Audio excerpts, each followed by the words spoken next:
Hey, my name is Joe, And I'm Mary Beth. and this is the best of Gen X. We are in our 40s. And we're siblings, We'll talk about adulting in a world so different from the one we grew up in, so excuse us while we save a generation. one episode at a time. Let's go.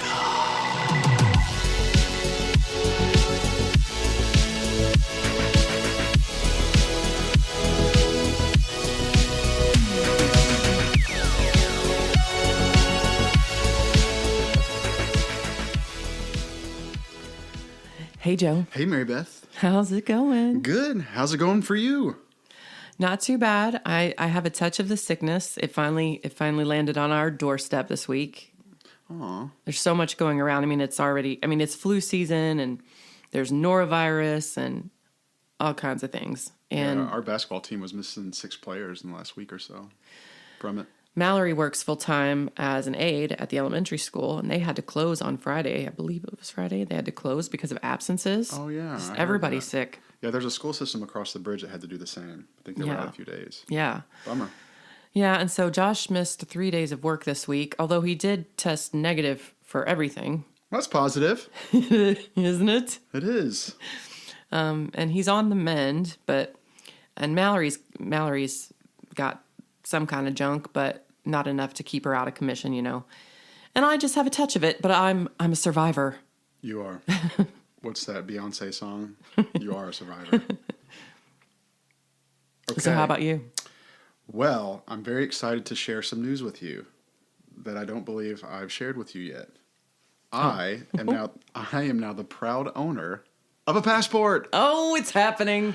Yes. It's happening. Okay, so we have to be about it. We can't just talk about it, right? Right. So we've had these conversations, and like you, I have been thinking about, going abroad, going to the Caribbean, going to Europe. Just all of these possibilities are in my head, and I finally, took that step. And I think it was right after the new year. I went to the post office. And I said, I'm just going to do it today, and I applied.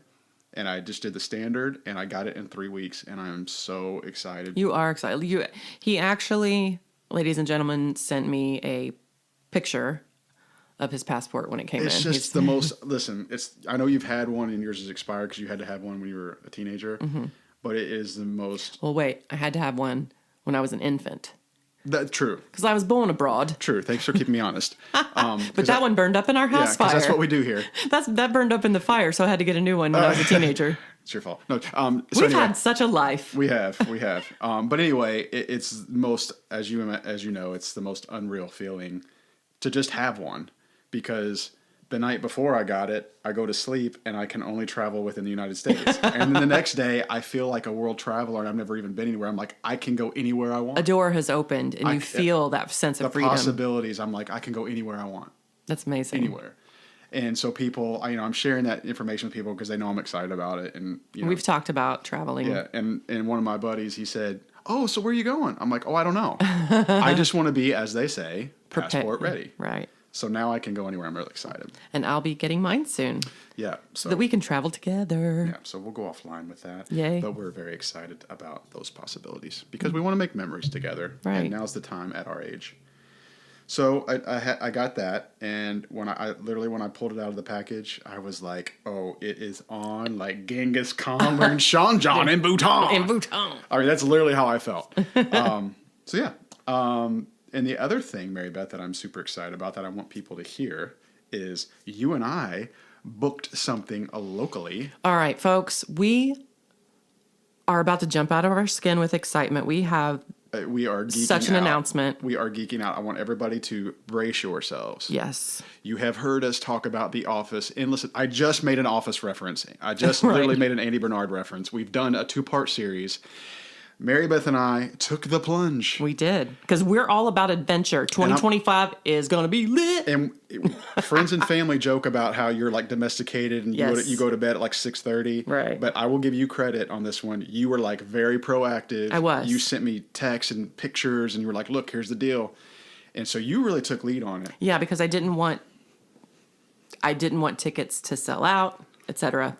Ladies and gentlemen, audience of the Best of Gen X, Mary Beth and I are going to meet on March 15th the Dwight Schrute. Dwight K. Schrute.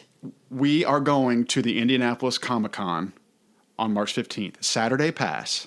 We just got a Saturday pass because we are there on a mission. Very reasonable, too. It was like $50 for one day pass. And it was like $100 for the photo op. With Rainn Wilson. And you can have up to 4 people. But her and I, we don't care if it's just us. We are going. We are going to meet him. We're going to touch his hand. We get to meet Dwight Schrute. And like put our arms around him and get a picture to share with all of you. I cannot wait. I can't wait. I think that he is such a light in the world because I listen to his podcast Soul Pancake. He's on this amazing journey of, searching for meaning and spiritual connection and just personal connections with people, making the world a better place. And we just adore him, and I'm just so excited that you and I get to do this together. Yeah. Because we have shared a love of The Office for years. And you're the one that got me on it. Yeah. And I can't believe that we get to go do that. And it seems so simple to some people, like, hey, you're just going to go take a picture with the guy. But to us, it just like means the world. It does. Like, we are willing to spend this money and drive 2 hours or so and literally walk into that convention center, get in line, do our thing, and leave with joy in our hearts. But we gotta mingle a little bit. See, I mean, there's gonna be like Marissa Tomei is gonna be there, William Shatner, Dean Cain, Katie Seagal, a lot of people. But we only got the photo op. Well, we only got the photo op for Rainn Wilson. But if we get excited about something that we see there, I mean, we're open to checking things out, geeking out a little bit. I'm so because excited. There's a lot of connection to Big Bang with some people that are correct. So that's cool too. Yeah, I'm so excited. I am too. And like I'll be going to practice or I'll be in my truck and you'll just send me a random text. You're like, dude, we're gonna go beat Dwight Schrute. Like she'll just randomly call it out. I'm like, I know. It's very like exciting. Yeah, the excitement hasn't left me. So Mary Beth, I truly cannot wait. I think it's going to be amazing. It's kind of like step one of yours and I's like our adventure, like this second half of our life. Yes, we are committed. We are committed to making. It's almost like we made a pact. It's like it's memory time. It is. It's experience time. It's adventure time. It's adventure time. And I think this podcast is kind of what was the catalyst for that pact that we've made with each other. And I just want to say I would appreciate all the positive vibes, prayers, thoughts, because I don't want to do a Jordan Peterson and shake his hand and then shake my brother's hand. Right. Like if you're a listener, you know that I met Jordan Peterson. I shook his hand. I was like, "You're my hero," right. And then I shook my husband's hand, and everybody laughed at me. I love that story, by the way. I just was such a geek about it. And Mary Beth, your brother is going to rock some type of Dwight Schrute t-shirt. Facts. Facts, you say? Facts. Well, Mary Beth, that's funny you said that. Speaking of facts, lay it on me. We are going to talk Valentine's Day facts. Because it is our Valentine's Day episode. Here we go. Lovebirds is the common name. Did you know this? For agapornis birds native to Africa. Did you say agapornis? Yeah, it's almost like the bad word. Yeah. And assuming I'm saying that correctly.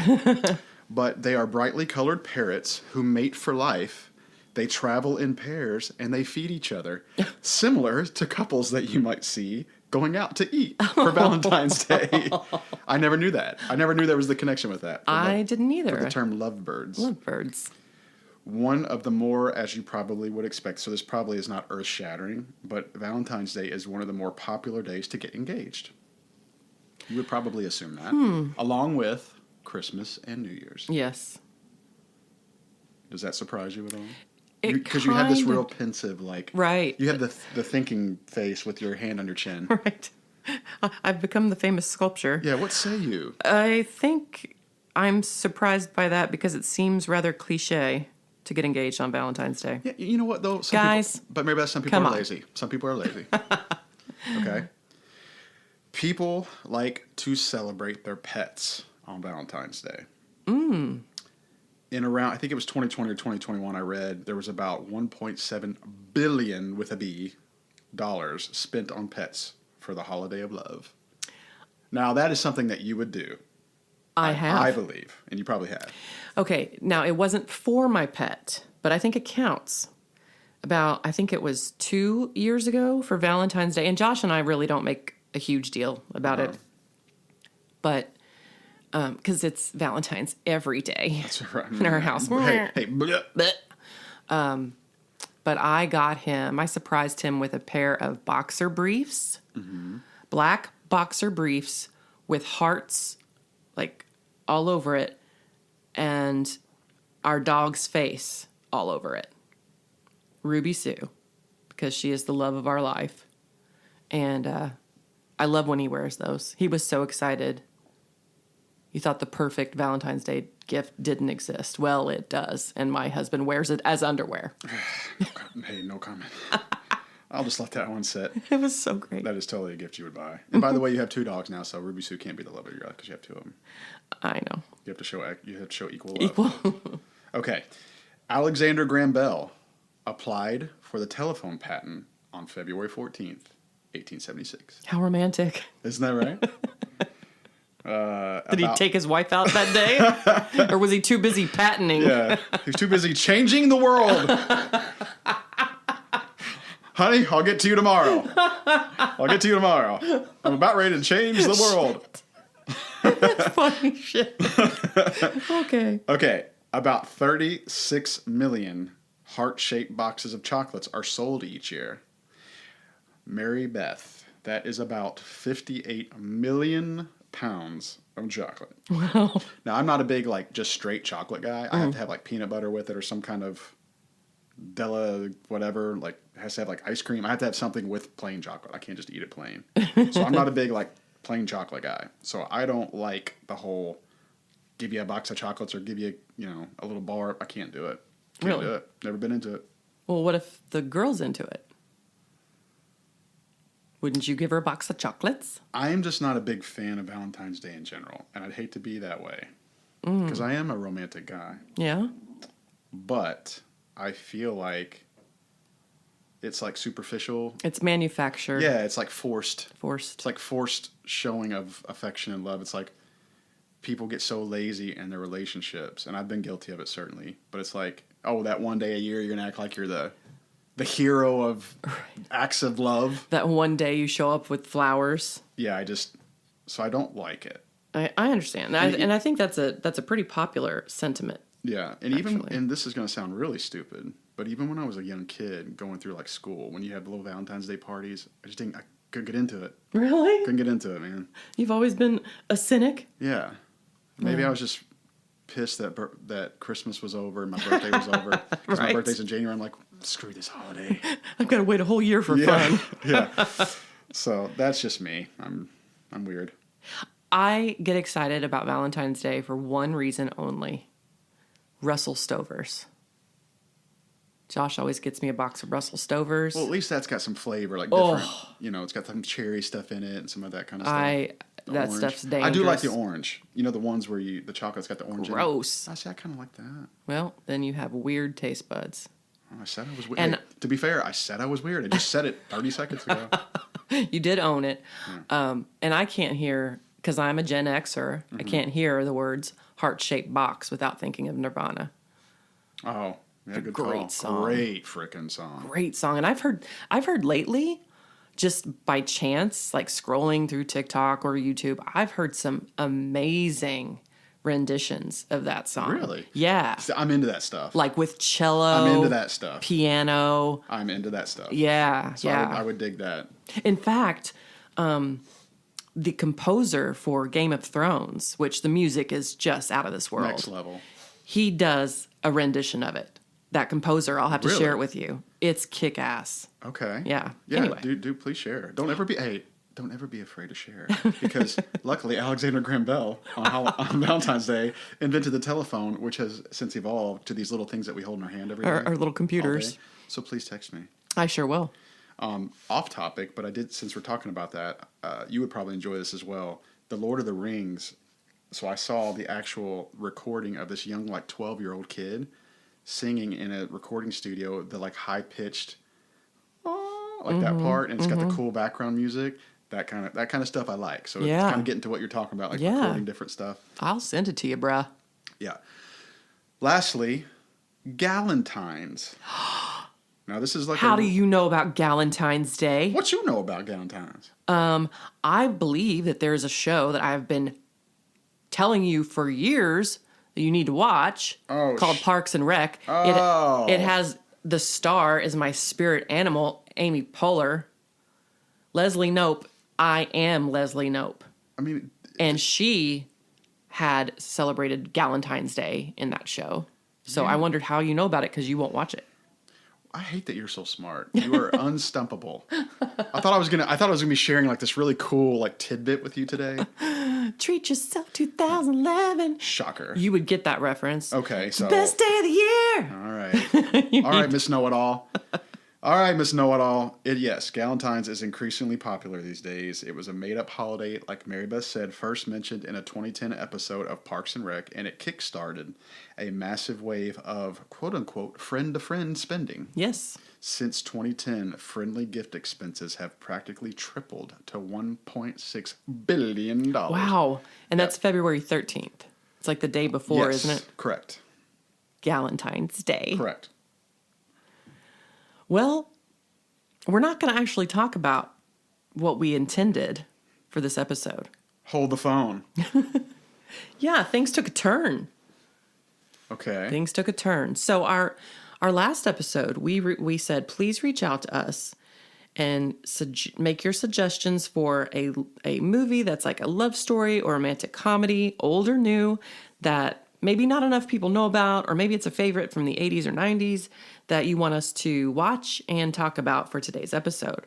Thought it was the perfect, fit for leading up to Valentine's Day. I was disappointed that we weren't getting that feedback. Mm-hmm. Like we were getting what we normally get, but not suggestions. So I went to the Best of Gen X Facebook page and posed that question: what movie should we review for our next episode for Valentine's Day? And so I want to share just a couple suggestions because they were great. Okay. Right out of the gate, our buddy Joe, he's our tribe. Mm-hmm. He suggested Couples Retreat, which I've never seen. Solid choice. And Hilarious. My husband said the same thing. Hilarious. So I thought, ooh, that's a good one. Someone suggested Valentine's Day, the movie, which I said to her, I've seen it once, and that is enough. Refresh. What? Had Taylor Swift in it. Oh, God. Yeah. Nah, I'm out on that. I saw it in theaters, and Yeah, I'm out on that. we'll never get that time back. and then, let's see, 50 First Dates That's a good was one. another one. That's a good one.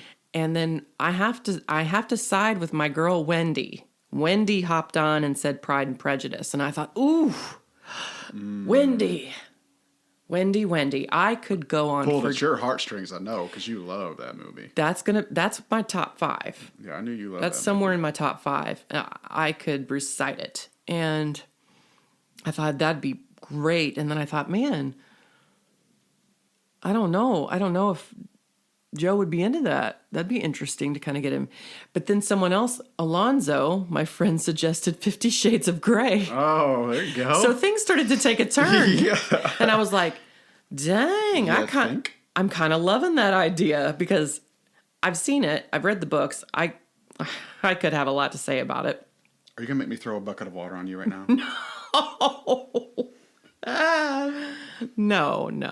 That's Mary Beth, fine. quit being so antsy in your seat. Chill. I'm just joking. So, but then came a suggestion from Guy Tony that I know from my teaching days. He was not a teacher, but he was a parent of a couple of students. And he and I worked together on a committee of sorts. And he is actually one of the most clever, wickedly funny people I've ever met. And he chimes in with Silence of the Lambs, or The Silence of the Lambs. And I replied to him, I said, I sort of love the idea of a different genre for Valentine's Day. And I thought, That is quite different. that is quite different. So I thought, what if we just kind of put Pride and Prejudice and Couples Retreat aside for now? Because I do want to see it, and I would love to talk about it, and especially Pride and Prejudice. I thought maybe at a later time, we'll do an episode where you try to sell me on Couples Retreat. I'll try to sell you on Pride and Prejudice. That's a great idea. So we'll do that. Thank you, Wendy, for that idea. Thank you, Joe. That's a great idea. For that idea. But thank you, Tony. Tony B. Tony. He suggested The Silence of the Lambs, and I thought, now we're talking. So I thought, let's put a little dark spin on. So we are celebrating Anti-Valentine's Day and talking about this movie. Okay, that is, as you say, very anti-Valentine's-ish. Yes. Now, did you know, speaking of, there is an actual, it's called Anti-Valentine's. Did you know there's a week dedicated to anti-Valentine's? Oh, you're kidding. No, I'm 100% serious. I had no idea. You had never heard this? I had never heard this. Okay, well, I'm glad we're doing this. Okay. Because I'm going to tell you, Anti-Valentine's Week kicks off right after Valentine's Day. It starts on February 15th. It's so funny. And it lasts for 7 days. It's like Hanukkah. Oh, my God. Each day has a unique theme, okay? It has. I always ask if you're ready. I know, right? Are you ready? And I want you to start giggling and go, hey. Hey, are you ready? Yes. Slap Day. Slap Day. Kick Day. Okay. Perfume Day. All right. Flirt Day. Fun. Confession Day. Yikes. Missing Day. Huh? And to round it out, Breakup Day. Oh, my God. Do you have any explanations, like further explanations? I'm glad that you asked. Okay. Mary Beth. Slap Day marks the beginning of Anti-Valentine's Week, and it's observed on February 15th. This day is meant for those who have been wronged in relationships, whether by betrayal, emotional distress, or being made to feel unworthy. However, it's not about literally slapping your ex. Instead, it's a symbolic way to let go of past negativity. You can channel your frustration by removing reminders of them from your life, cutting ties, and moving forward with positivity. That's Slap Day. So, like, metaphorically slapping them out of your life? Metaphorically slapping them out of your life. Or taking your anger out on That is correct. other things. Okay. Kick Day. Where you go around kicking puppies. On February 16th, much like Slap Day, it's not about physically kicking anyone, but rather about mentally and emotionally kicking out the memories and negativity left behind by an ex. Okay, sounds a lot like Slap Day. Yeah, exactly. And I kind of thought that too. This day encourages people to let go of the past hurt, remove toxic influences, and make space for a fresh, positive start. Okay. Perfume Day on February 17th. Unlike Slap Day and Kick Day, which are about eliminating negativity, Perfume Day shifts the focus to self-care. Okay. And self-love. All right. Okay? It's a day to treat yourself. Indulge in the things that make you feel good and boost your confidence. Well, I got to say it again. Treat yourself 2011. Yeah. It's the best day of the year. Yeah. Okay, I promise that's the last time. Thank you. Whether whether that's by wearing your favorite fragrance, pampering yourself, or simply embracing a fresh start with positivity. Perfume Day. Okay. Okay, February 18th, we're getting there. Flirt Day. This day is all about having fun, being confident, and embracing new possibilities in love. It's the perfect opportunity for singles to let go of their hesitations, take chances, and express their feelings. Flirt Day. Fun. Okay. No, it's Flirt Day. Not fun. Okay, Confession Day. February. Wait. Oh, sorry. Pause. Okay. Do you know how to flirt? Do I? Yeah. Mary Beth. Are you serious? I am serious. Are you serious with this question? And don't call me Shirley. Yeah. I happen to have a certain skill in this, if you're being serious. I am being serious. Yeah. Yeah, I do okay. I know how to do that. Do you have any secrets, tips for people out there who are bad at it? It reminds me of that Friends episode where Ross is trying to flirt with the pizza delivery girl. Mm-hmm. And he's just terrible at it. He is. Chandler's very good at it because he comes off as very confident and charismatic, and he, makes jokes, whatever. Here's my problem. I don't want to give away my trade secrets. Okay, well then don't. My problem is, and always has been, I have no game. Zero game. Mm-hmm. Never have. My boobs did the work for me, honestly, growing up. Good for you. But I have been accused just, I don't know, based on my personality, like we've talked about this before. I'm incapable of small talk. I go there with people. I like to connect on a deeper level. And it doesn't matter the setting, which can be a good or very bad thing. I've been accused of flirting with other women's boyfriends and was just like mortified because I didn't feel like I was flirting. I don't know what it looks like, but apparently what I do in regular conversation sounds and looks like flirting. Homewrecker. So I guess I have game. I certainly don't feel like. Okay, well, if it's okay with you, I would like to keep mine in the vault. Okay. Otherwise, I'm going to charge you for what I would tell you. Okay. That's fair. Yeah. So I'm going to keep that to myself. February 19th is Confession Day. This one kind of scares me. It is the perfect chance to confess your romantic feelings to someone you admire, or if you've hurt someone in the past, to just own up to your mistakes and apologize. Oh, so if you're the one who did the dumping. Correct. Oh, that's interesting. Whether it's expressing love or seeking forgiveness, this day encourages openness and emotional closure. I was going to say, sounds like closure. Yep. And then the next to last day is Missing Day, like MISSING, Missing Day. This, if you're missing someone, be it an old friend, a former love, or a distant family member, this is the perfect day to reach out and let them know. It says life is too short to hold back emotions, so take this opportunity to reconnect, reminisce, and express your feelings to those who matter. Oh, I like that idea. That's Missing Day. So I thought that was pretty cool. That's lovely. I'm surprised that nowhere in Anti-Valentine's Week do we have a hookup day.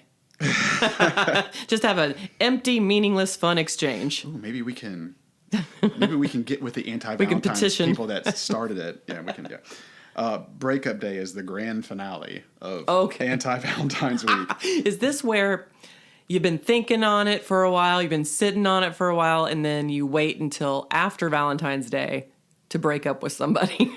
I mean, I think that's the gist, and it's funny to me because it's on my son's birthday. So Breakup Day, if a relationship isn't fulfilling or has become toxic, this day encourages you to let go and prioritize self-love. So it gets kind of the self-love thing again, kind of repetitive, but yeah. So that's Anti-Valentine's Week. I can't help but wonder.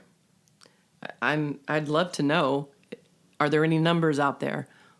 How many people break up on Breakup Day? Yeah, I haven't seen any data, but I'm sure that... I mean, I didn't even know that this existed. I didn't either, to be honest with you. I wonder how many people do. Yeah, I mean...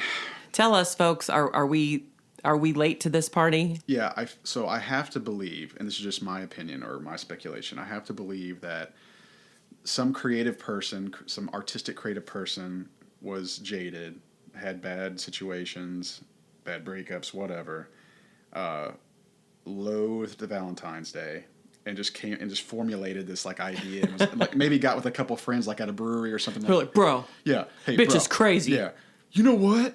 You know how your best. You know how your best. You know what? You know how your best creations and ideas come from when you're inebriated. When you're 6 beers in. Yeah, when you're under the influence. Dude, you know what we should do? Oh. Hey, dude, we should make Anti-Valentine's, bro. Yeah. And then it's like giving high fives over the bar and run another round. I can see it. That's how it started. It's playing out in my head. In my mind, that's how it started. It didn't start off like innocently with like this couple and it was like, hey, let's shake things up. Right. You know? We should just like invent. There's not enough drama in our relationship. Yeah. No, it was like frat dudes at a bar. Right. So that's my guess. Well, thank you for sharing that, and it again reinforces the fact that we chose the right film. Well, before we even get into that, because we're on the subject of Anti-Valentines. Oh, okay. I want to tell you that our dearest friend Ronnie. Shared. He knew what our episode was going to be about. Mm-hmm. Okay. And God love him. He said, well, you know what? I'll give you a few things of why it's great to be single. Perfect. And I said, dude, hit me. Because until recently. Yeah. So he's had a little bit of a shift in his life.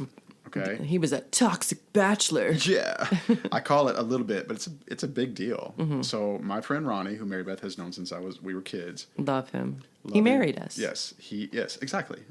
He did the Huey Lewis nuptials. Yes. So Ronnie has been single until recently. Ronnie was the 44-year-old, never been married, never. Well, No kids. I can't say that because he's been with this person for a couple of years. But anyway, you get the gist. The gist is, and he was in his 40s, never married, no kids, and he liked it that way, and he was used to it, and he.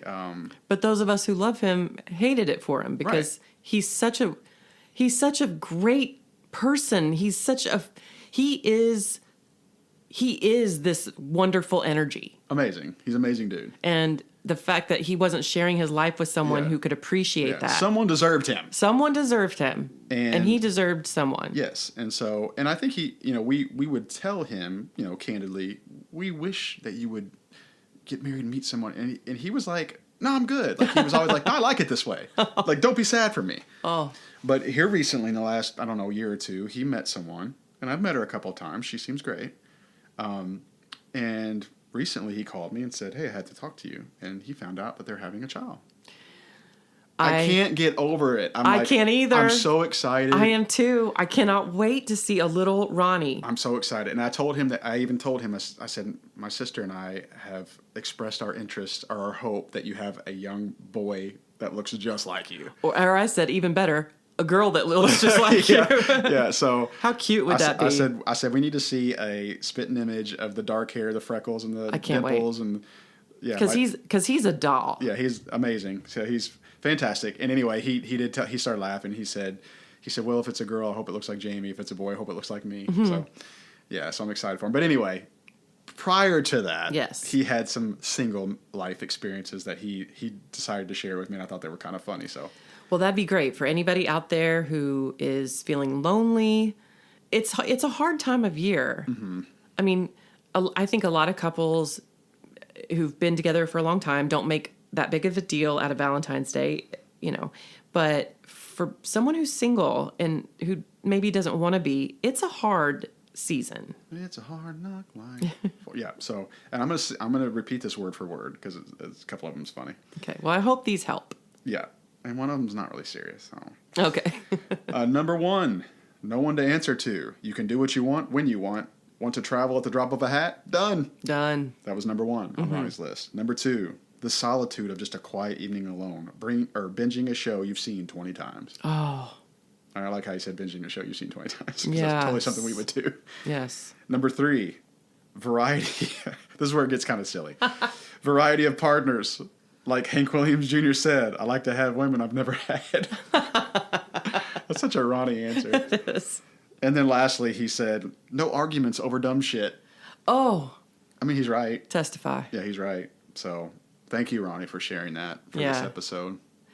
Keep those things in mind, folks. If you're not with someone this Valentine's Day, there are definitely reasons to celebrate your life. Yeah, you don't have to have arguments over dumb shit. You can watch whatever you want.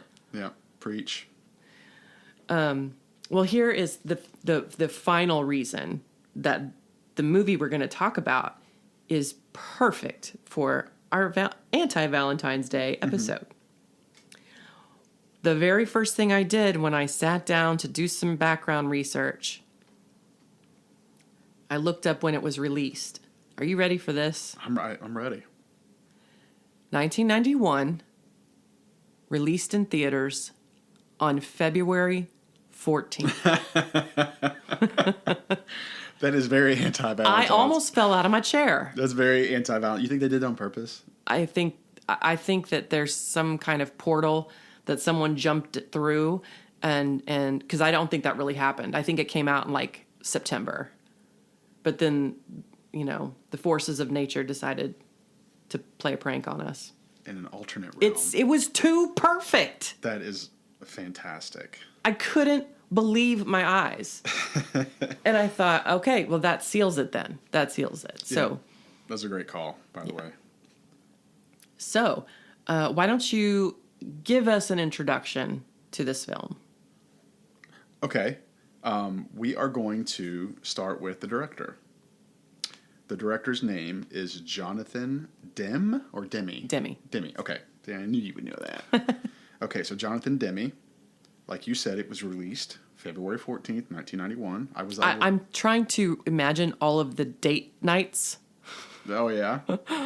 on February 14th, 1991, because, I mean, this did really well at the box office. There were lines out the door, and it is definitely not a romantic movie, so I'm trying to imagine what that date night was like for all those years ago. You got me flowers and chocolates. Babe, you look great in that dress. You want to go see Silence of the Lambs? Yes. It's about a serial killer who eats people. Yeah, interesting. So, yeah, I was 11 when that came out, so quite a while ago. Yeah. Like 5 years. Yeah, I remember being just on the edge of high school. You didn't get that joke? Well, Just about 5 years ago, oh, when I was 11. I get it. Yep. So the plot line, if you're not aware, Jodie Foster stars as Clarice Starling, a top student at the FBI's training academy. Jack Crawford was played by Scott Glenn, which you and I grew up watching The Right Stuff. Yes. Scott Glenn was on there. I loved him in that. I think he was also an Urban Cowboy. Yeah, he's got a great presence. Yeah, he does. So I really enjoyed rewatching it because I like his stuff. So he plays Jack Crawford, and he wants Clarice to interview Dr. Hannibal Lecter, who's played by Anthony Hopkins, a brilliant psychiatrist who's also a violent psychopath, serving life behind bars for various acts of murder and cannibalism. His character of Crawford believes that Hannibal Lecter may have insight into a case, and that Starling, as an attractive young woman, may be just the bait to draw him out. So that's the plot line. That's the plot. In case you forgot, I'm thinking most of our listeners have seen this movie. Yeah, you would think. You would think, because it's right in our Gen X wheelhouse for sure. And it's like a cultural, like people bring it, like reference it for different things, and there's even comedies that reference certain lines of this movie, like Dumb and Dumber reference it. I hate to overuse the word, or use the word because I do think it's overused, but it is iconic for so many reasons, and we'll get into some of them. Yeah, but from a box office perspective, it actually grossed $131 million in the United States and Canada and $270 million worldwide. It was the fourth highest grossing film in North America in 1991 and the fifth highest grossing film worldwide. They estimated the budget to be around $19 million. They made a killing. Yeah, and opening weekend alone, it made like almost $14 million in the United States and Did Canada. you give me a joke? They made a killing. Oh, look at you. You're so quick. I know. But yeah, it's the opening weekend alone almost made $14 million in the U.S. and Canada on February 18th. So, well, I wanted to point out some interesting facts that I didn't know until I started digging. Mm-hmm. It was the first and only horror film to ever win Best Picture at the Academy Awards. That's a genre that's not really you don't see slasher movies being nominated for anything. Correct. Not that this was a slasher movie, and we'll get into that. But I thought that was an interesting little tidbit. It ranked, this is in 2018, it ranked 48th on Empire's list of the one of the 500 greatest movies of all time. Mm-hmm. The American Film Institute ranked it 65th greatest film in American cinema, and they ranked Hannibal Lecter as the number one villain. It is considered culturally, historically, or aesthetically significant by the U.S. Library of Congress and was selected for preservation in the National Film Registry in 2011. It has an interesting casting journey. I don't know how much you looked into this, but originally, Crawford was going to be played by Gene Hackman. Gene Hackman actually he signed on to direct and star in it, and even put up half the money to finance the film. Interestingly, though, once the screenplay was ready, once the script was ready, because it's adapted from a novel, he thought it was too disturbing, too dark, and backed out. And we've talked about casting decisions and how you just can't imagine anyone else playing these parts. So I think everything worked out the way it should have. The role of Clarice, dude, I had no reason to be mad, but reading these things made me mad. Oh my gosh. They first considered Michelle Pfeiffer, which, I love. She's a smoke show to this day. And that was right in her prime, too. She is our beloved Stephanie Zanoni from Grease 2. Which is better than Grease 1. Always. And I'm not saying she doesn't have the talent to pull that role off. I'm not saying that. But she found the script too disturbing as well and didn't want to do it. Mm-hmm. I think she may have not liked the way she didn't want to be in a movie where a man kidnaps and kills women and skins them, basically. Sure. It bothers me that an actress would turn down such a delicious role, especially like that, because she is the hero of the story, for goodness sake. So, and I think we would have been too distracted by her beauty. Very true. Very true. I think personally, and I'll talk about this, Jodie Foster is a goddess. I think she is flawless in every way. I love her. But I just think that Michelle Pfeiffer was just too, had that too pretty, too distracting. But I would have been distracted. Yes. But get this. Then they considered Meg Ryan. Really? Yeah. Come on. Yeah, come on. Miss me with that. I'm all for casting choices against type. I find that very exciting. And I appreciate those kind of risks in movies. But come on. Yeah, that's for goddamn ridiculous. Exactly. Could you imagine being in a position as an actress or an actor where you're like, no, I'm not going to do that. It's too disturbing. Turning down work. I know. Oh, yeah. I've seen interviews with actors and actresses. They turn down roles. I would do everything. I would accept every role. I know. Anyway, Jodie Foster wanted it from the start, before it was even actually greenlit. So she kind of had to wait her turn, basically. Huh. And she was just coming off of an Oscar win for The Accused the year before. Oh, yeah. Yeah. Now, she's been acting since she was a kid. And so, thank goodness for that choice. Another interesting tidbit. I thought it was neat that the musical score, the music is very, very good. Mm-hmm. And I've always been a person who loves the musical score. I've been into soundtracks. I've always loved soundtracks. I've discovered a lot of great artists just through soundtracks because you get a lot of indie, kind of music. But musical scores, back in the day when I was really into movies and watching the Academy Awards every year, and I paid attention to these things, and I would buy the CDs and listen to the orchestra. Mm-hmm. I love that. And I got to the point where I could recognize a composer. You play me something and I will tell you if it's Philip Glass. I will tell you if it's John Williams. You know what I'm saying? Yeah. You recognized James Horner. Yeah. They all have their own sound. Here's something very cool. Howard Shore, who composed the score for this movie, also did the score for Lord of the Rings, which you mentioned. Yep. And he's won Academy Awards for that. He also did the score for Eclipse. Really? Twilight Eclipse. Look at you. Now, when I watch the movie this time, it's one of those movies where if it's on TV, you stop and watch. For sure. Yes. For sure. So it's something that we've seen many times, but to get to really be laser focused this time and watch, I can hear Eclipse in the music. You can hear Howard Shore. Oh, you know what I'm saying? Yeah, I see what you're saying. That's actually how I discovered the heart-shaped box from the composer of Game of Thrones. I saw it on an HBO preview of, is it Westworld or one of those shows? It's not a show that I watched, but they were previewing the upcoming season, and I was listening to this music. And first of all, I'm going, damn, Nirvana with the cello and the orchestra, damn. And then I hear that composer. I looked it up, and I was right. You're like a savant. Well, it's like you recognize them in the chords. You recognize them in the in the pacing of You're it. so cool. Like Philip Glass, his music is very, very quick and very layered, very recognizable. You're so much cooler than I. Oh, please.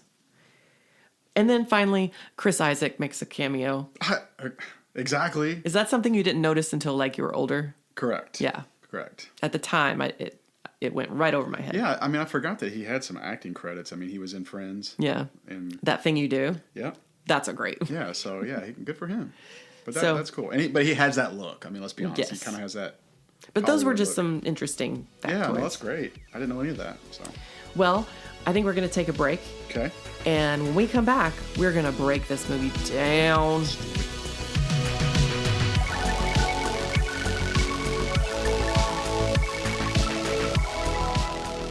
And we're back. Hey, we are back. Joe, you have some things to share. Yeah, this is actually pretty cool. So we always like to get feedback. We always like to have people communicate with us, and on social media. Yeah. When you're asking for different ideas and such. And I randomly got a couple messages within the last week or two. One was from a gentleman that I actually went to grade school with in second grade, Wow. who shortly after middle school moved back to his hometown in Nebraska, or his home state of Nebraska, rather. Now, I don't remember exactly. I think it's in that Omaha area, but his name is David, and I remembered him from second grade. And we had communicated as adults, like just randomly from social media, just to keep in touch. And he randomly reached out and asked me about our podcast, and he was like, "How can I find it? I've heard about it." He's like, I want to like send me the link. I want to start That's listening to it." amazing. Yeah, so I thought that was really neat. So we'll definitely add the state of Nebraska to our listening audience. Yes. So I was really excited that he proactively reached out to me and mentioned it and wanted to learn more about it. So that was really cool. Oh, that's awesome. Yeah, and then the second one was actually even cooler and more random. So this was a friend of mine who I had met that lives in Louisville, and she was basically on a walk, I think, at the gym, and she had reached out to me and said, "Hey, I think I just stumbled on your podcast like by accident." She said, "I was searching." She goes, "I was trying to get more into podcasts and less into music. Like I just want to mix it up." She said, "So I was doing a search on the search bar for Generation X or Gen X," and she goes, "And I found this podcast that looked really cool." She said the image of it looked really cool, and she said it said the best of Gen X. I started listening to it. So this is her telling me the story. She said, "I started listening to it, and I heard the intro, and you said Joe, and I didn't put two and two together." So I'm kind of paraphrasing at this point, but she said, "I didn't put two and two together. And then you started mentioning like your daughter's name, and I thought, wait a minute, this has to be the same guy." Yeah, because Navy is a Because it's unique a unique name. So she shared that she just randomly, like by accident, put a search in for Generation X, and our podcast popped up, and she started listening to it, and she's since listened to a few episodes, and is like telling me stuff that we said in the episode. That tells me the algorithm is working in our favor. Right? So it's not like she's only listening. It was cool that she found it, number one. She's listening to it, cool, number two. But then the cool part, number three, was not only was she listening, but she was like remembering things that we were saying in these episodes. And she goes, "Yeah, it was really cool when you guys said," and then she would recount what we said. It was so cool. I was That like, is wow. bizarre. Yeah, so it's surreal a little bit, right? Yeah, well, It's like you think about where we started and kind of like where we're at now with that. I know. It's really funny. And that we sat on it for years, Yeah. and now we have, we're in Yeah, 16, 17 countries, and right.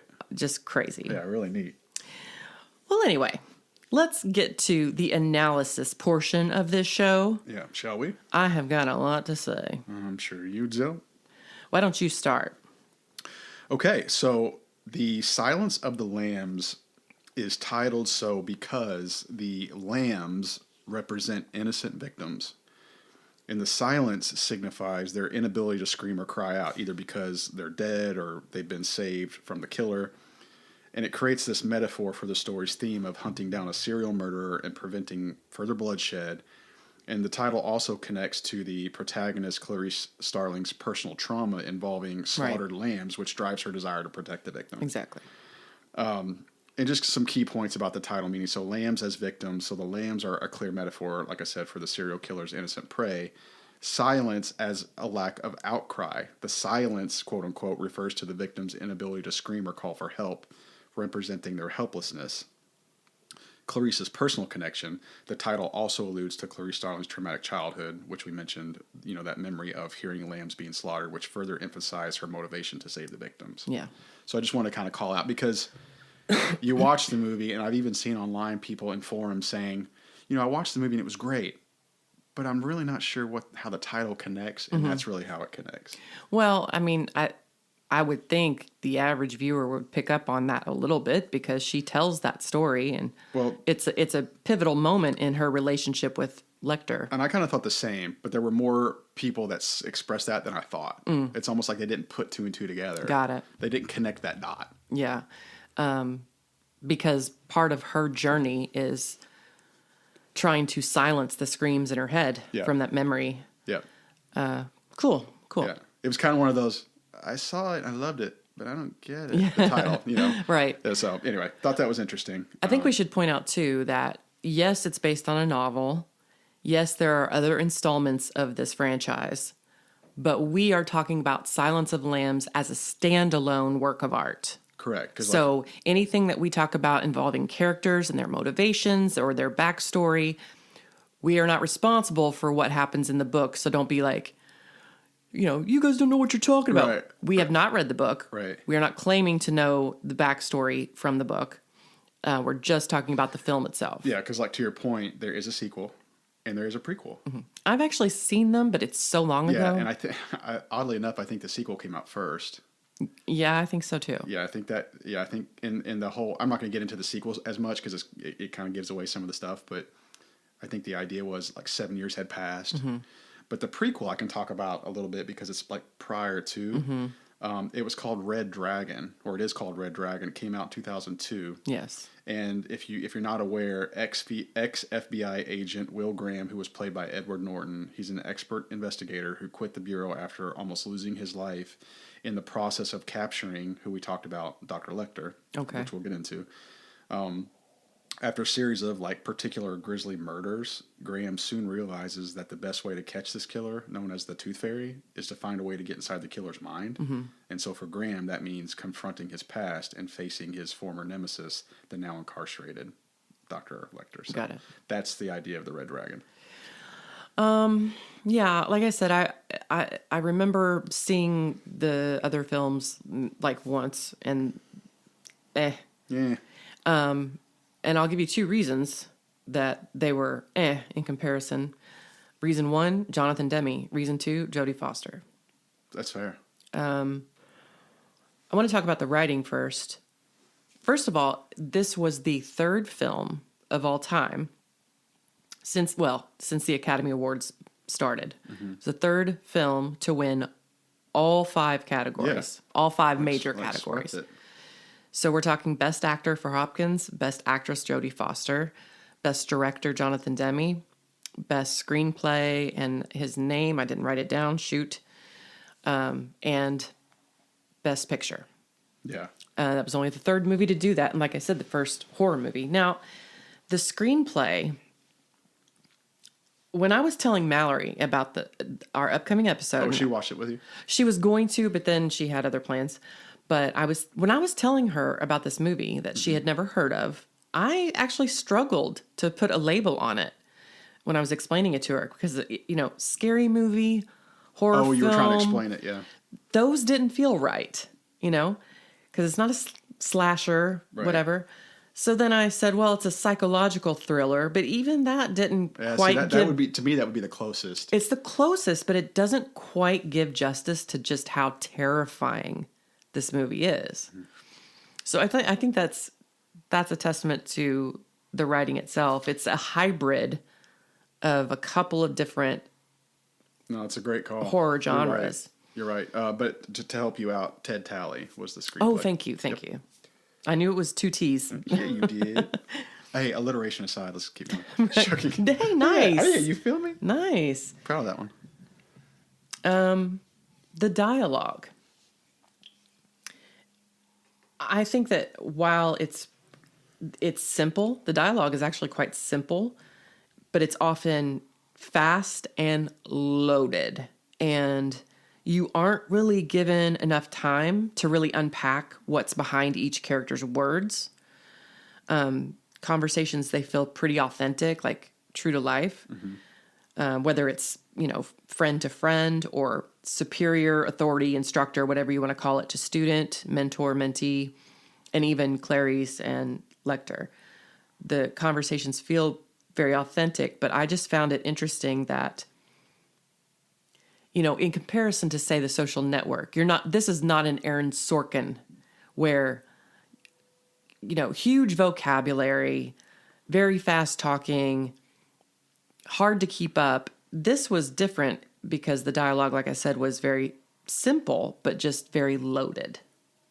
And the pacing of it made it difficult to unpack everything because every character has, different agenda and all that kind of thing. So I thought that was something interesting about it.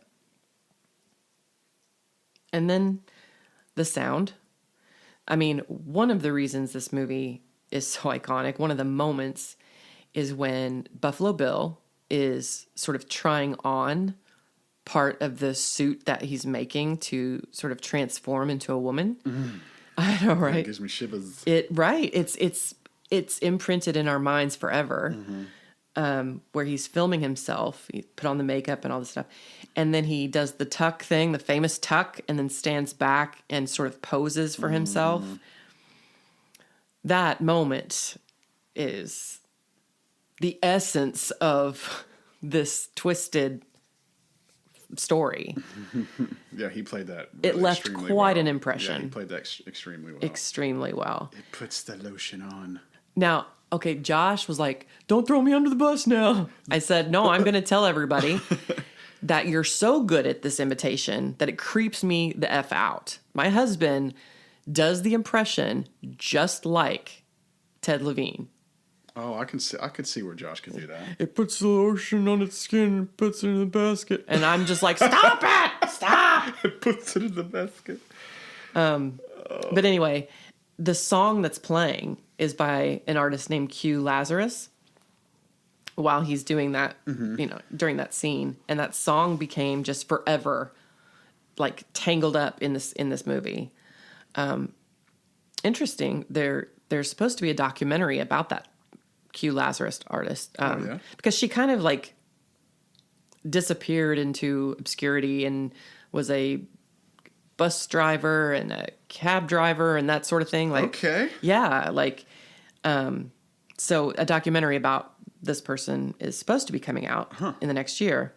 But that was a truly jaw dropper that defined a generation, I would say.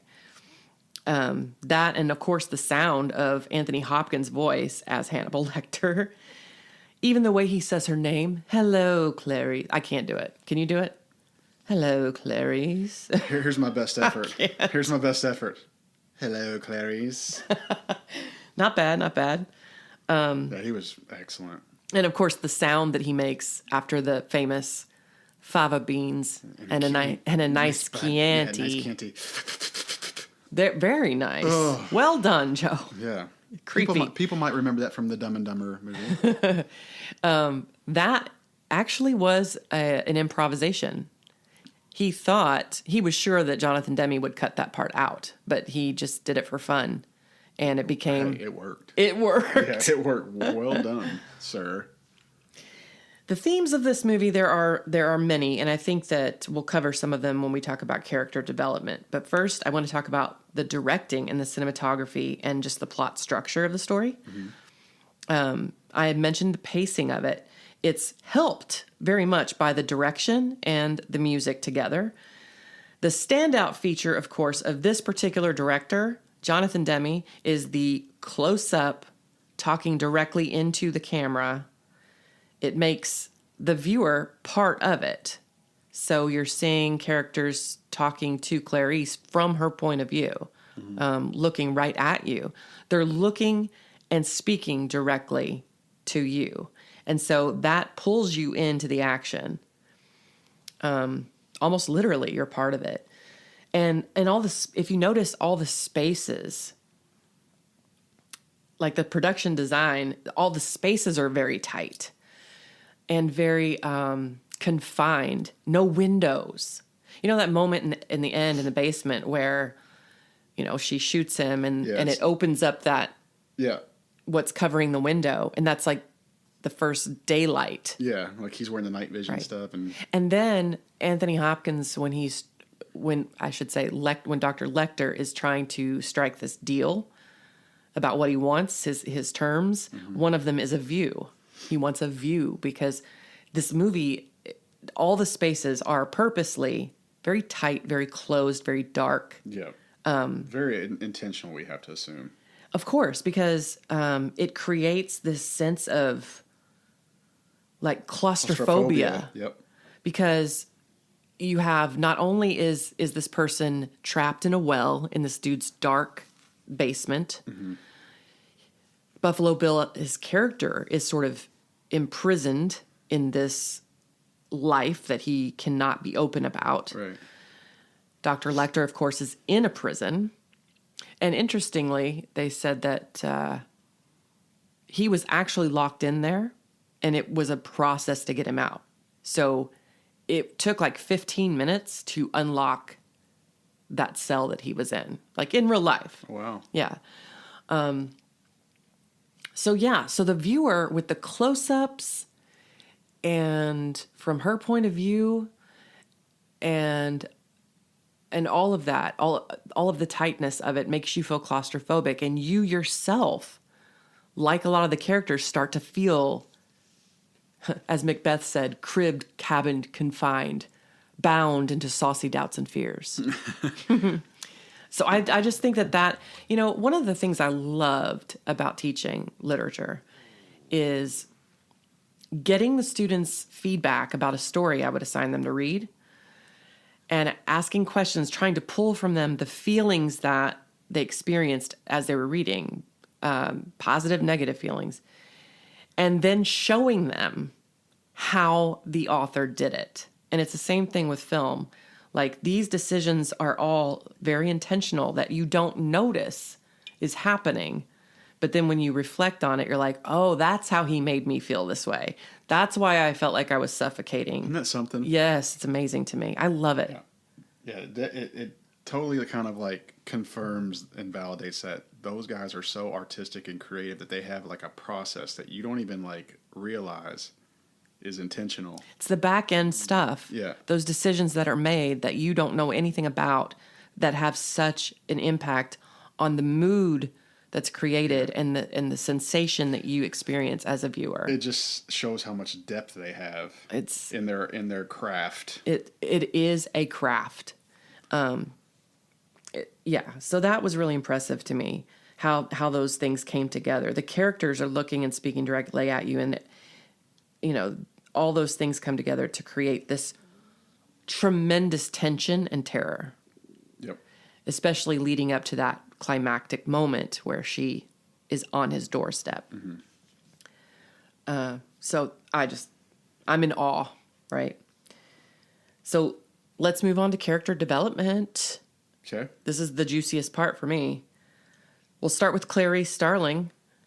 I could just say Jodie Foster and be done with it. Like, that says enough.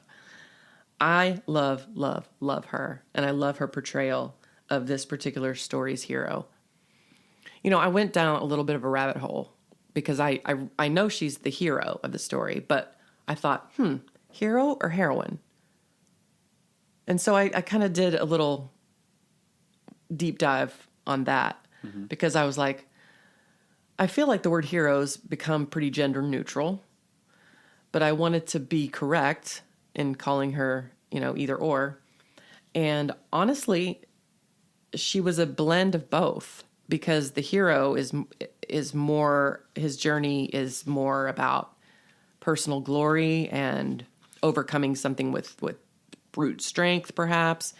Whereas a heroine, the journey is much more internal, figuring out things about yourself, like self-discovery through whatever trials you're facing. And I was like, she's both. She's both of these things. So, but whichever term you choose, she is the perfect blend. My favorite thing about it, strength and vulnerability. You talk about a tightrope, bro. That is a tightrope for an actor to walk. And she, perfection. Perfection. What say you? I agree. Well, the first thing when I rewatched it was I couldn't remember, like, when she talks. I couldn't remember because she has like that southern, like, she's, and I was like, is that intentional? Like, is that a character choice, or is she from like Mississippi or somewhere? But she's from LA. So does she always talk like that in every film? Or Oh no, that was an accent for the movie. That's what I was wondering. Okay. Fun fact about that, real quick. I assumed that was the case. The line where he makes fun of her accent that you're trying to hide, or I forget the line exactly, but that was also improvised. And Jodie Foster was pissed. Like, she took it personally that he was making fun of this accent that she had tried so hard to perfect. But her reaction in the movie is genuine. Like, she's taking those hits when he first meets her, and like, he makes fun of her shoes and the accent, and I thought that was fun. Okay, yeah, but I agree. I agree with what you're saying. It is tough to walk that line. I love the part where she first meets him, and you can tell she's so overcome with so much emotion, fear, and then she kind of like runs out of the facility, and she stops. Just as soon as she comes out of the door, she stops, and like tears are coming down her face. Like, it overcame her. Yeah, but she tried so hard to stay composed. Yeah. But I just loved how vulnerable she allowed Clarice to be. I feel like all of us can relate to her. For one thing, fear, like you said. There's fear of the physical danger, yes, that's a big part of it, but also fear of the unknown, because she's a newbie, right? I think she plays a newbie in this position like a natural. Her training has obviously prepared her. That's clear. So we know that she's a standout. Otherwise, she wouldn't have been chosen. But there are some things that you can't fully appreciate or understand until you face them in the real world. So we got to see her as a natural newbie and not some incompetent boob, you know. And I think that's really impressive, and how she acts in the final climactic sequence. I mean, come on. One of the most iconic images of this movie is Jodie Foster in a pitch black room through the night vision goggles, and the terror. Yeah. I mean, she's trained. She knows what she's doing, but we can all relate to that. I mean, she's just... Yeah, I rewatched that, in that particular sequence, I remember thinking, damn, she's killing this. Master she's fucking class. Master she's fucking killing class. Because her hands are shaking. Oh, she's like, that's it looks like a truly genuine reaction. That's what I'm saying. To the situation. So there's the fear that we relate to. There's also the uncertainty and inferiority she feels. So she cares about the impression that she makes on her superiors, on other law enforcement, and on Hannibal Lecter. You know, a new job is a new job, you know. We don't all walk into that kind of new job, but we understand that part of it. And she's a woman, and she's very tiny in stature. And so I love how delicately clumsy Jodie Foster allows Clarice to be. The shaky voice, the outward nervousness and awkwardness sometimes. And thank God, can I just say thank God this was done in the early 90s and not today? Can you imagine the shrill feminism of today? Oh. Okay? The girl power that we grew up with in our generation was so dialed back by comparison. And I've noticed, like, when I've rewatched old shows that we grew up watching, it was just like we went from women are equal to just as capable as men to better, stronger, superior in every possible way, and simultaneously not at all able to fight the patriarchy without help from every single person on the entire planet every second of every goddamn day. Are you triggered? I'm triggered. I got triggered thinking about it because she's such a powerhouse as an actress in this role, and is not afraid to be vulnerable and strong. It's not like if let's talk about her trauma, and I think I'll drill my point in. So you can tell that it's real to her, right? It still deeply affects her. It drives her, actually. So her dad was a police officer. He was killed when she was because they have those flashbacks, like in the 10. movie, Yeah. And then she was transported to other family who lived on a farm, and she talks about that terrible night where she hears the screaming of the lambs, and she feels completely helpless. And so, she couldn't save her dad. She couldn't save the lambs. She feels this unworthiness that stays with her and drives her into adulthood. But it doesn't define her, which, again, is a very delicate balance as an actor. Strength and vulnerability, like I said. But hallelujah, it didn't define her in this role. Here's how I feel the spirit coming. I feel it rising, Joe. All right. Here's how any other actress would have done it. I'm strong, kicking ass and taking names. Now here comes my big scene, my Oscar moment, the part where I crumble into a billion bits as I finally open up about that terrifying night on the farm with the screaming lambs, as a lovely, lone tear falls down my flawless cheek. Gag. Yeah, if they were Gag. if they were to do this movie in today's world or write it in today's world, they wouldn't have allowed her character to be vulnerable. Right. It would have been kick ass, better than you, stronger than you. Yeah, it would have been insufferable. Don't challenge me. It wouldn't have been as good. Yeah, they would have shown her training at Quantico. They would have shown her on the mats just taking one dude after another down in this bullshit. If you can't hear me, it's because I can't roll my eyes loudly enough. Yeah. Show me a woman scared out of her mind, visibly shaking, like you mentioned, yet turn at the sound of the cocking of the revolver and not miss.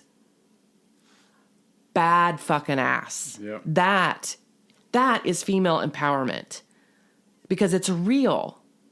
She is scared AF, and we're scared with her.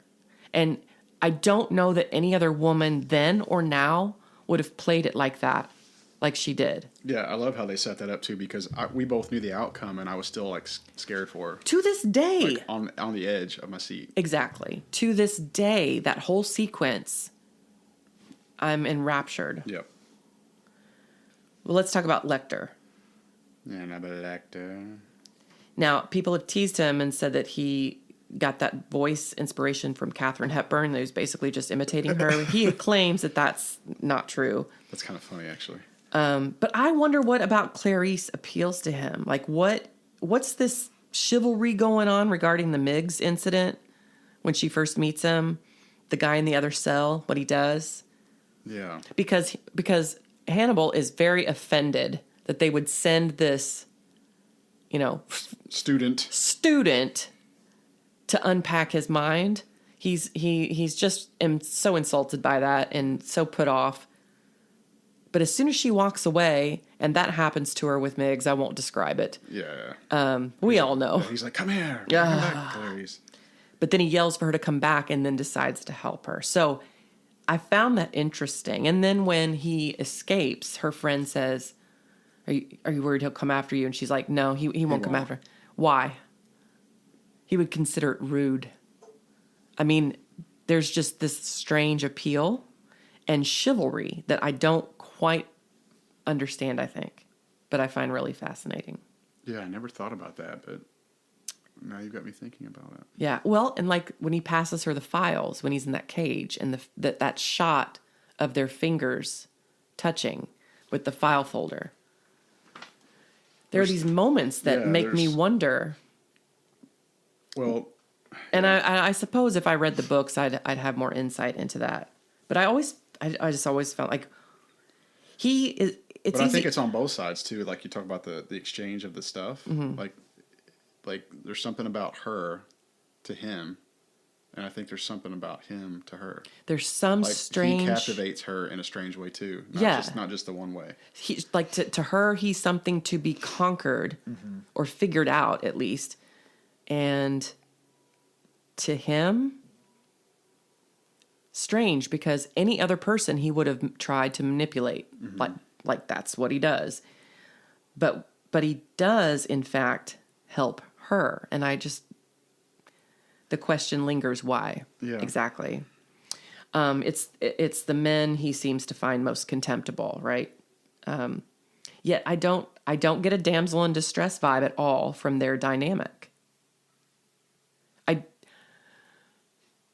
It's as scary as Hannibal Lecter is in this movie. In every way, he's terrifying. I mean, mask, bound, so dangerous. I never am quite in fear for her when they're together, during their exchanges. You know what I'm saying? Does that make sense? No, yeah, I do. Maybe what it is, I could be wrong, and I'd like to read online to see. Like, let me say this: he doesn't use. He would have done this to anyone else, but he doesn't use her trauma against her. He wants to pull that out of her because it's like a power thing. He wants to have the power, and if I know your deepest, darkest secrets and fears and yada yada, I can use it against you. He doesn't use it against her. Okay, so as a male, my guess or my theory is that especially men who think or know that they're smart, maybe he didn't take to men the same way because there's that like you're not gonna best me. It's right. like the machismo thing. Like, oh, good point. I'm very intellectual, smart. You're not gonna outsmart me. You're not gonna out tough me. You're not gonna so men like clash in that way. Okay. It's like the king of the hill kind of thing. Yeah. So I think with her, he kind of saw her as more delicate, inexperienced, like, green. And I feel like because she wasn't that threat to him, he was in his mind trying to help her and like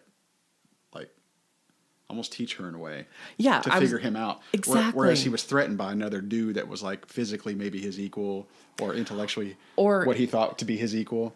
And especially with Chilton, like so he is far superior on an intellectual level to most of the people who probably cross his path in law enforcement. Yeah. And so it's an insult to him. But then here comes Clarice. Yeah, so I think with him it was just more of like a male threat, like men are more threatening to him. And perhaps too, maybe he found maybe he would have found some satisfaction to help her beat everyone else to Buffalo Bill. Yeah. You know what I'm saying? Like to overcome the men sure. that he found detestable. Yeah, so anyway, that's my... so he doesn't use her past trauma against her, but he rather helps her use it to her advantage, which is awesome. Because it helps her ultimately solve the case. Now let's talk quickly about Crawford and Chilton. I think Chilton is the perfect foil to Crawford and Starling. Mm-hmm. So Crawford, this is where reading the book probably would help me understand a character better, because I wonder what appeals to him about Starling. There's almost an awkward romantic implication with them. Mm-hmm. There's a mentor-mentee for sure.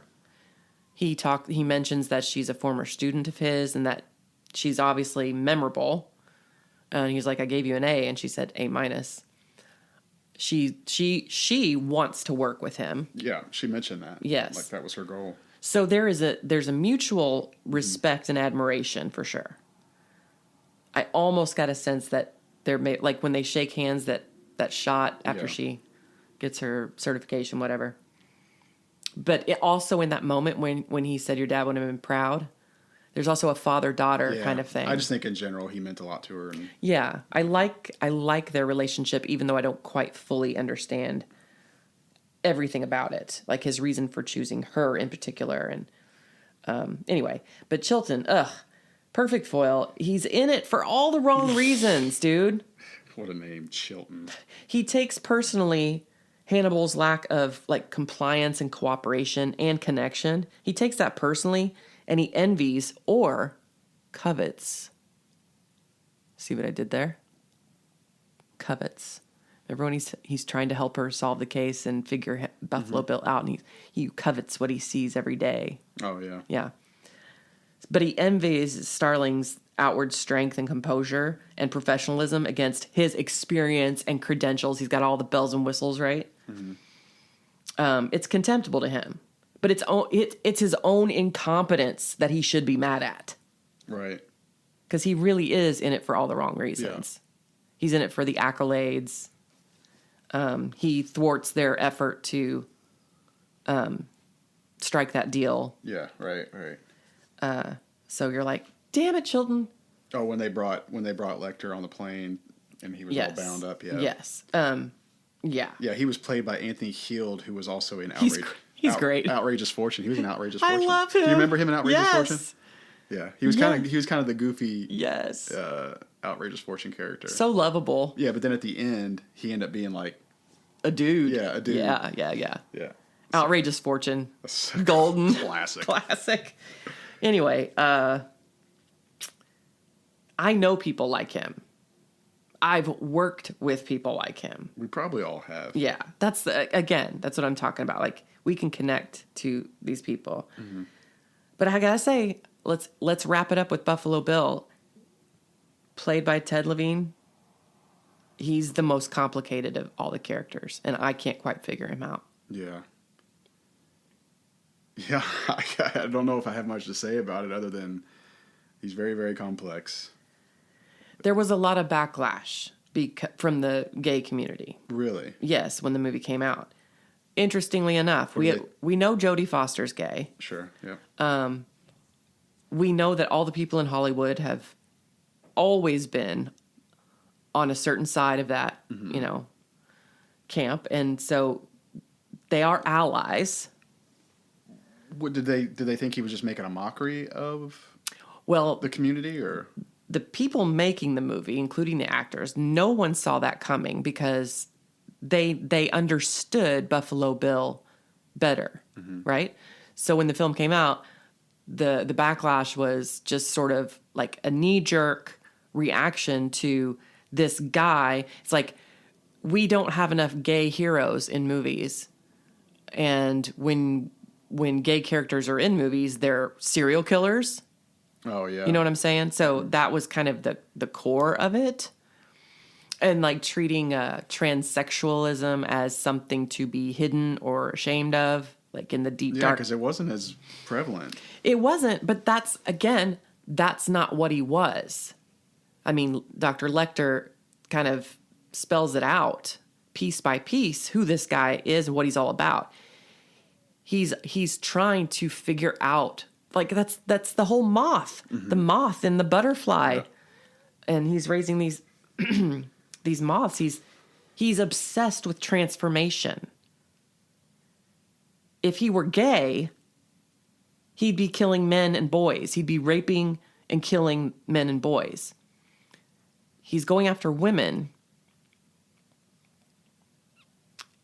And I think he just fetishized. How you say that? I think you said it right. Fetishized.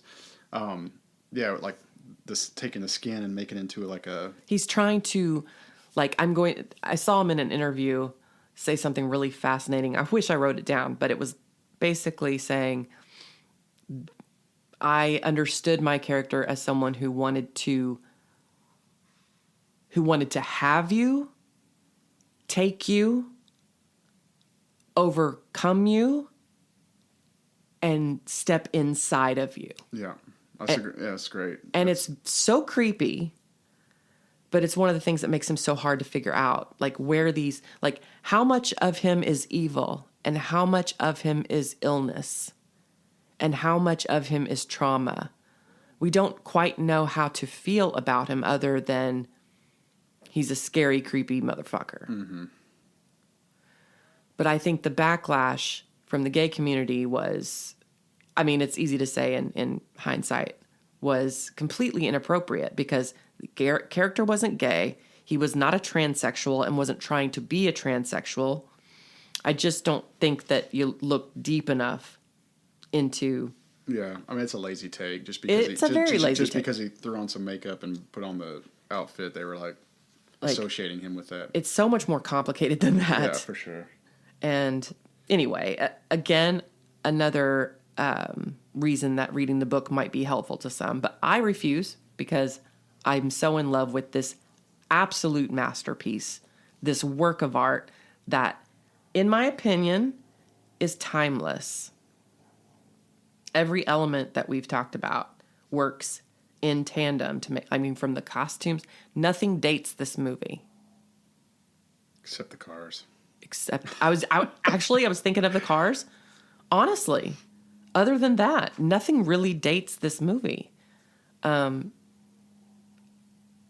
I think that it still ranks among the best films ever made. Yeah. And I honestly don't remember. I'm talking way too much. I honestly don't remember modern movies, or contemporary, I should say, movies that measure up. The only one, the closest I can come to is The Social Network in terms of artistry and dialogue and music and all of that. It's just been so long since we've seen a really fine film. Yeah, we talk about that a little bit. Like, they just don't make them like they used to, They kind of don't. thing. And it does hold up. It holds up. Outside of a few, like we mentioned, like the cars and things like some of the, what would you say, like the set. What am I trying to say, Mary Beth? The atmosphere? yeah, I guess, but it's essentially outside of like things like the dated cars, everything about it, from the context and the content and the dialogue, it's you could basically put that same type of dialogue and that same context into like a movie today, and it wouldn't feel any different, Right. you know. I think that's to your point, but Yeah, it's very well written. extremely, and I have to say, it's one of the films that you stop and watch no matter what you're doing. When you're channel surfing, and that you stop. If for nothing else, that final sequence, and let's just talk about that for a second. Okay.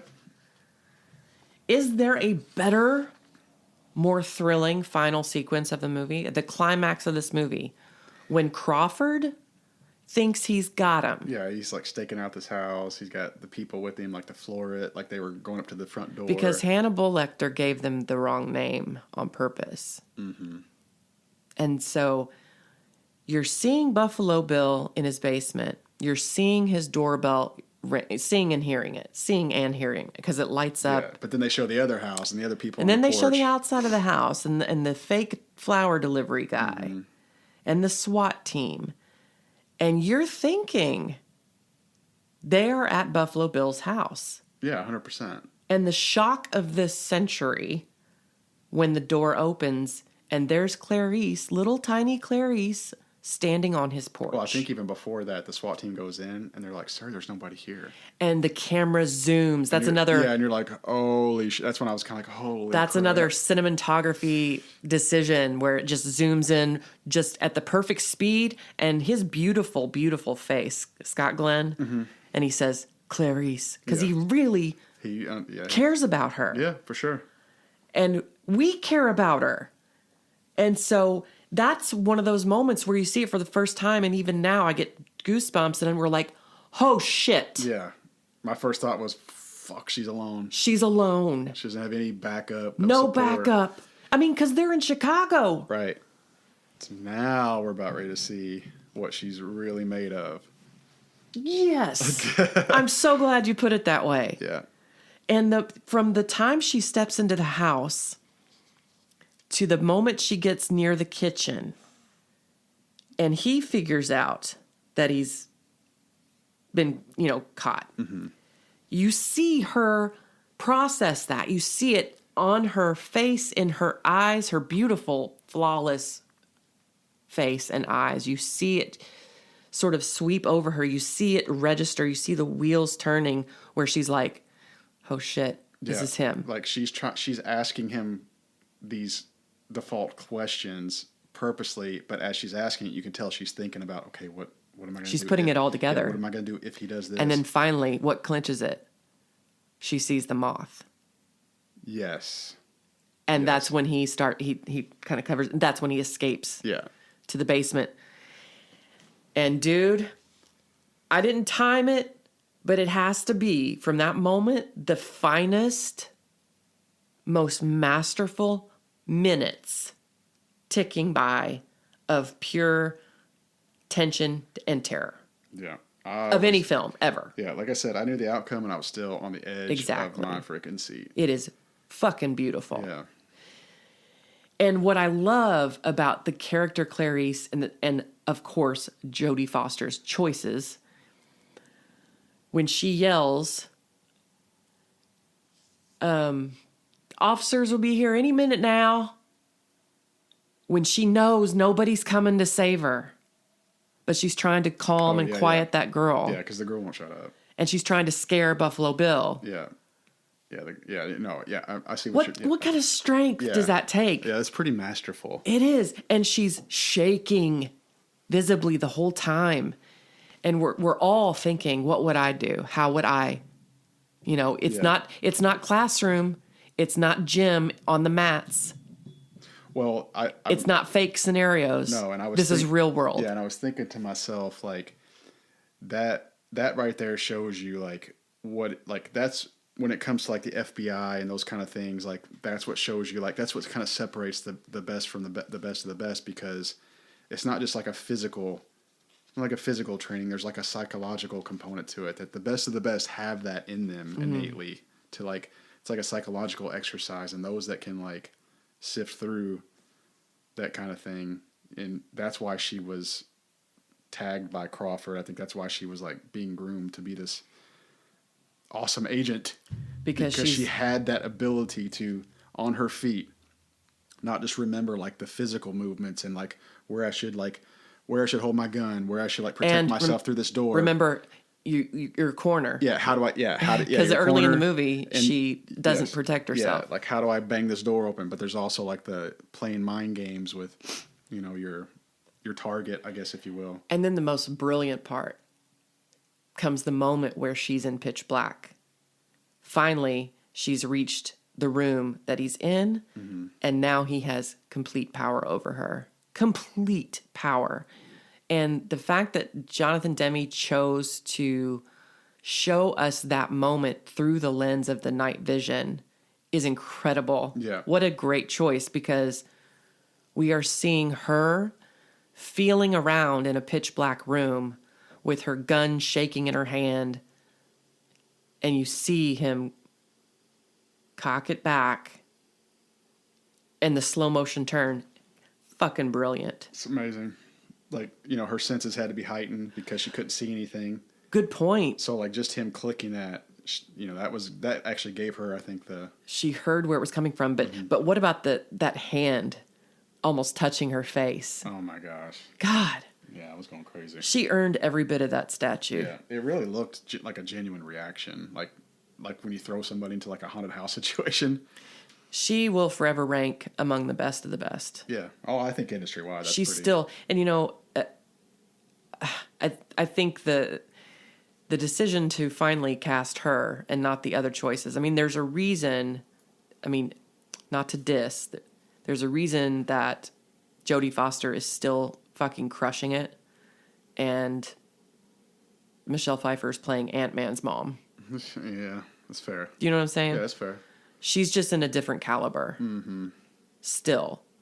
Yeah, totally agree. Killing it. She's almost like the female Denzel. It's like everything she does is good. Yeah, she's one of the best. Mm-hmm. And I just, to circle back to what we said about the other movies, without her, it's not as good. I mean, yeah. What can you say? Yeah, it's definitely, the quality is definitely taking a hit. Yeah. Because I think in the sequel, because we didn't really talk about the details because I didn't want to give away the review, but I think Julianne Moore in the Yeah. I think she's fine. She's fine. But it's just different. It's not the same. It's just not Jodie Foster's Clarice. It's not the same. It's not the same. And thank goodness all these tiny decisions were made to create this work of art. I'm so glad we had a chance to talk about it. It's one of my favorites of all time. Yeah. Thank you, Tony, for suggesting it. Tony. This turned out to be the perfect way to celebrate Valentine's Day with my podcast, bro. I really enjoyed it. Same. I think we both learned a few things. Yes. Thank you so much for listening to another piece of the Gen X experience worth saving. The Silence of the Lambs' impact on our age group, still felt 34 years later, has now been immortalized in the annals of history. If you like what you heard, subscribe to the Best of Gen X wherever you get your podcasts so you never miss an episode. Joe, always a pleasure. Duh.